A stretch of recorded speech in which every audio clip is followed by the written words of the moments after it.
Hey. You need to drink your milk because it's bedtime.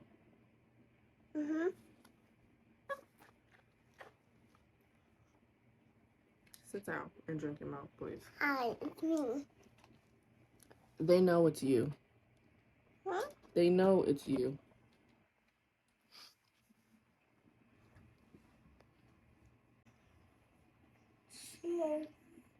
What got? Mommy juice. Juice.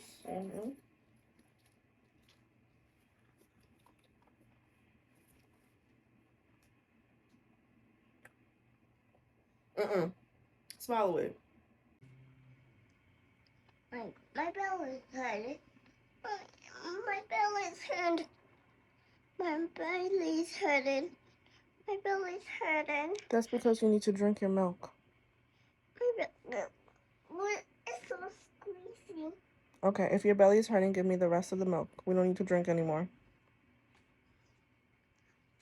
Yeah, that's what I thought. And a squishy. Squishy. Squishy.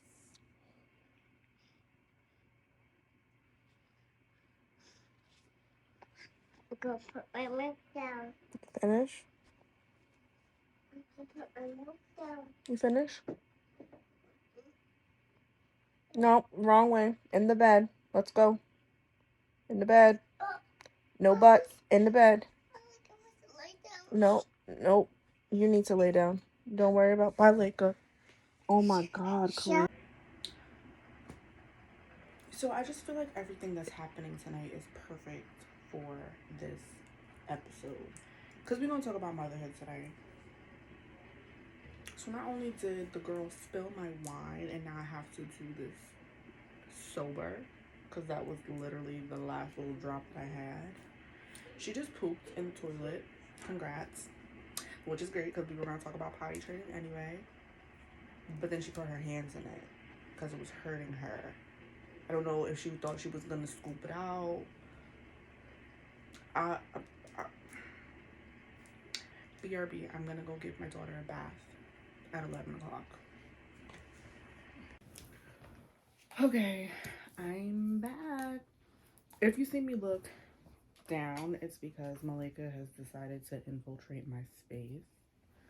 Wow, that's crazy. Anyway, so welcome back to another episode. I wanted to kind of do like an update to the whole motherhood video because I did that like a year ago, maybe. And it was when Kalia was 1. It was, you know, me talking about like how being a mom had like changed my life and like the I don't want to say disruptions, but like the what's the word I'm looking for? Come on, help me. You're sitting right here. Think of a word. I thought I was being annoying. Oh my God. Anyway, so it was more so geared towards like the changes that were happening and the way that it was affecting us and like how we kind of navigated through that. We and, you know, more specifically me. But I wanted to provide an update, you know, because I'm still momming, 2 years in the game, killing it,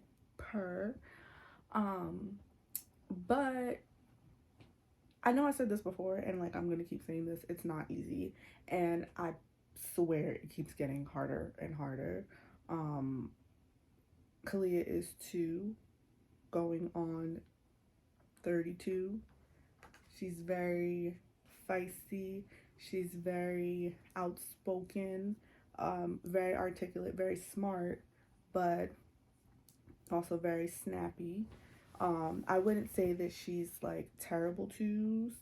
She has her own opinion. Yeah, very much so. She's grown. She's very grown, and because of that, it's very easy to forget that she literally is only 2. Prime example, so you know, the whole poop incident happened today. So last week, we had another poop incident We are in the process of potty training, which is, if you ask anybody, it is, in my opinion, probably the hardest thing that I've had to do thus far with, being a parent. Um, because it's like she is so well at like grasping certain things that this is a concept that that she understands. She just, I don't want to say she refuses to do it. Like it feels like refusal, but at the same time, she's two. So the other night, she had just gotten a bath. My mom gave her a bath. She was dressed. She had, had her milk for the night. I think we were pretty much really, really close to going to bed. And then she does what she does and she hid in the corner to go poop. So my sister runs, puts her on the toilet, and then we left her because it was my philosophy that if you teach her privacy, she will then in turn give you privacy when you're in the bathroom. She won't try to barge in, she won't try to sit in there. So like sometimes I will sit in there if she asks me to, but most times I will just leave the bathroom. I'll leave the door open so I can kind of hear what's going on. We left the bathroom. I'm not playing with her tonight. We left the bathroom. Well, I never went in there. So Malika left the bathroom. My mom and I were sitting on the couch. And it's funny because my mom was saying, you shouldn't leave her in there. And I was like, no, the whole privacy, da da da da. She was like, okay. So my mom's in the kitchen and she like hears shuffling in there. She's like, Kalia, what are you doing? And Kalia was like, I'm wiping my nasty poopies. So she said, what? And she was like, I'm wiping my nasty poopies. So my mom goes in the bathroom. Kalia decides that she was gonna poop, just not in the toilet. So she gets off the seat. She poops on the rug twice. And then I don't know how she thought she was gonna wipe her butt because her nightgown was stuck in between her cheeks and there was still poop in between her butt. Not really sure what she thought she was going to accomplish. Maybe she thought, man, I made a mess. Now it's time to clean it up. But, it was just one of those instances where it's like you're too grown to be pooping on yourself, but at the same time, you're only two. So, I'm just like trying to figure out the balance of like teaching independence, but at the same time, like not treating her like she's too grown, even though her mouth is grown. But, I can't really be mad at that because she's her mama's child. Did you just point at me? Yes, I did. That is your twin. First of all, it is really hot. Like, I just opened the window, but I just don't feel like feeling anything. And don't worry, it was in my notes. I decided to write notes because I feel like sometimes when I talk, I kind of like go off on tangents, but I wanted to like hit specific points, and that was actually one of the things on here. Love her to death, but she's me, and I can't stand it. And it's funny because people always say things like, when you have a kid, the kid ends up just like you or worse, da da da da. And I was like, oh no, having a girl is gonna be a breeze. It's gonna be so much fun. We're gonna be dressing up. She's gonna be my little fashionista. We're gonna be twins. Da, da, da, da. No, she is dead my twin. And I can't even be mad. You know who I feel bad for? My baby daddy. Because he got it too the hard way. Anyway. Let's talk about being patient. We won't talk about it much because I don't got a lot of it. I'm still learning. But it is extremely, extremely important. I think a huge part of the patience that I'm learning is coming from gentle parenting. I put that in air quotes because, like, what even is that? I'm not saying abuse your children. By no means am I saying that. I'm just saying that there's a time and a place. And yes, you can have conversations with your child and, like, not bark at them or not, like, neglect their feelings or you know, like make them feel like they can't express themselves or whatever the case is.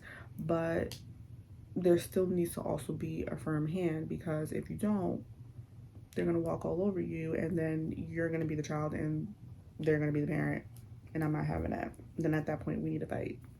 And also sometimes kids need to be whooped. I said it. Sometimes kids really do things and they need to be whooped. I'm not saying abuse them, but I'm saying, like, all right, that's all I'm gonna say, because then y'all gonna start calling me all type of kid beaters and calling CPS. And you know, I don't beat my child, she's 2, we ain't there. But some of y'all older, y'all parents of y'all of older children, they be doing things and you're like, oh, gentle parenting, gentle parenting. At what point do we stop the gentle parenting and start letting them know what it is? Food for thought.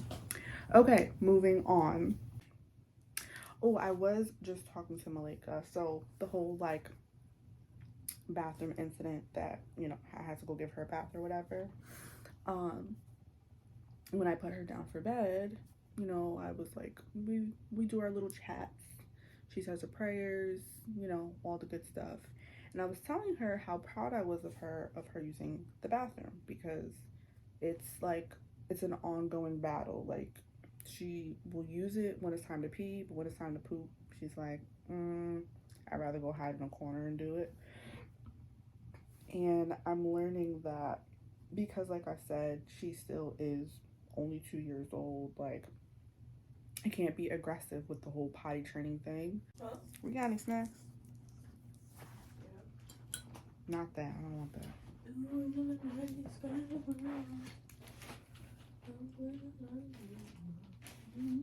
So, I put you on. not for this one. Yes, I do. Not for this blue one. I told you that I've had them and I didn't like them. You were like, But you said they weren't that good.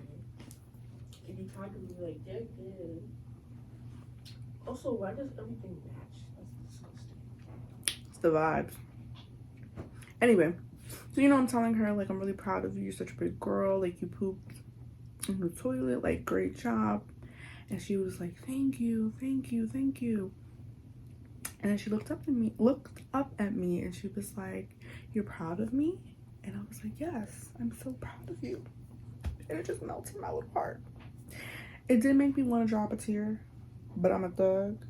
So, but all that to say, it's very important to, you know, be positive, and like even the way that you say things, like your tone, the things that you're saying to them, like just speak into them and speak over them, and just know that they do pay attention to those things, because, you know, like I said, I was saying it to her and then she was thanking me, like she understood what I was saying to her, and then she, you know, she repeated it back. So just being very intentional with the things that you say to your kids, even the things that you say around them, because they do pay attention. Sometimes I say things to her or say things around her and don't even think that she hears it, and then she'll repeat it.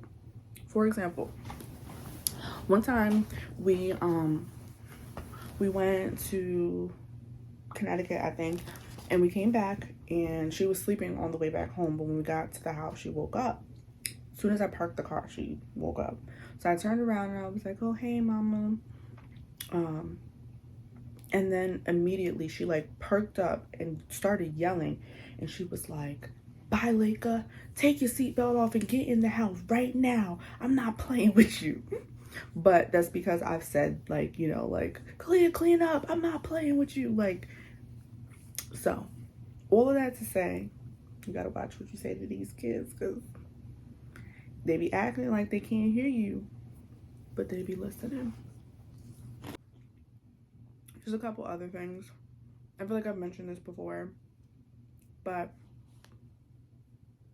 ideally, I would love, I would strongly like to be home, like doing like work from home, being with Kalia.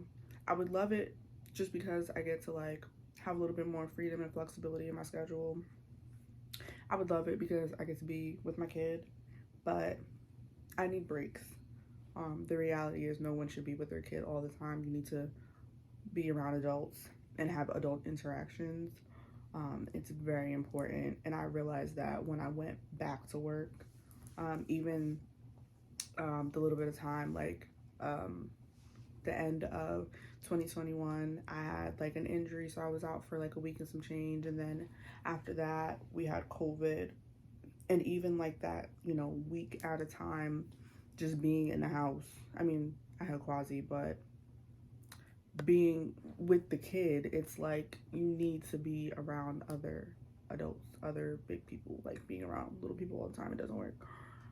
But I would really like to have the opportunity to work from home, and I think that people who are parents and do have jobs that allow them to work from home, even if it's like a hybrid schedule, need to consider themselves very lucky, because it's hard out here for people who have to go and clock in 4 or 5 days a week. It's exhausting. I'm tired of getting in my car. I know my car is tired of being driven. I drive pretty much every single day of the week, between like going to work and then like going to see my boyfriend, and it's just too much, and I don't want to do it anymore. But it is also like really hard to be away from her, in the sense of like I feel like I'm missing out on certain things, like a lot of her monumental moments when she was younger, and even still, I was at work. And luckily, I have, a great support system, people that, family, friends that really care for her, to babysit. But, it's not the same, watching a video of, her taking her first steps or saying her first word than it is like catching it in person. So it sucks, but I feel like it's also like training me and putting me in the mentality to like get it together, because next child, not soon, but next child, we're not doing this. There will be a better setup where I'm able to accomplish the things that I want to do and still be able to be more present in my child's life the way I would like. And when I say more present, not to say that I'm absent, because I'm not, but just like physically being there more, like, during the day and all that stuff. But I don't, like I said, I don't take for granted the support system that I have, because it's great. And I am just grateful to be able to see my child grow into this wonderful human being, this very personable and loving and caring, and give me some other words to describe your niece. And don't say annoying. She is bubbly. She's so bubbly, so full of life. Is very friendly. She is very inviting. I feel like even adults who are very closed off and might not want to speak to you, like, she will make you talk, because she's just so cute. Like, why would you not want to talk to her? And then the fact that she is 2 and she can hold a conversation, people are like, wow, like, that's great. Okay, what else? What? She is a diva. Okay, we're back here again. We're cutting you. Like you. So, anyway, but I think that's pretty much the gist of my update. Still momming, still killing it. The tasks and responsibilities are a lot more intense, but it wouldn't be me unless life was giving me challenges. But I will try my best to keep you guys updated on my experiences and thoughts and views on being a mom. Please leave comments. I say that all the time, and then y'all don't, and then y'all get mad at me when I don't have no content, because y'all not giving me anything to go off of. And with a schedule like mine, well, it is slowing down a little bit. which will be good for the content portion of my life. What? What was I saying? Oh yeah, but if you do have like any comments, any questions, any concerns, I don't know, like something, just, leave comments, tell me what you guys think. Let's create a dialogue. I'm really grateful to see our family continue to grow, our little YouTube family. We're gonna hit these goals. Initially my goal was to be at the like monetization point within a year, and then life happened and content creating slowed down drastically, just because so much happened in my life with like losing my job. I guess technically I lost my job, the store closed, and then we moved, and then just like being back in New York and like trying to like navigate, it's a lot. But like I said, work is slowing down, so it'll be easier for me to kind of stick to the plans, because when I tell you guys, I don't have it close by, but I literally print out a calendar every single month, and every single month I plan content, and every single month something happens, and out of like the 6 to 8 videos that I plan to post, I maybe post 2. And it's just because some like life happens and I'm not able to keep up with the schedule, because on my day off it gets railroaded, and you know how things go. But thank you guys for your support. I love you so much. Continue to like, comment, share, tell your mother, your sister, your brother, your aunties, cousins, nephew to subscribe and share it with their tribe. And I will see you guys soon.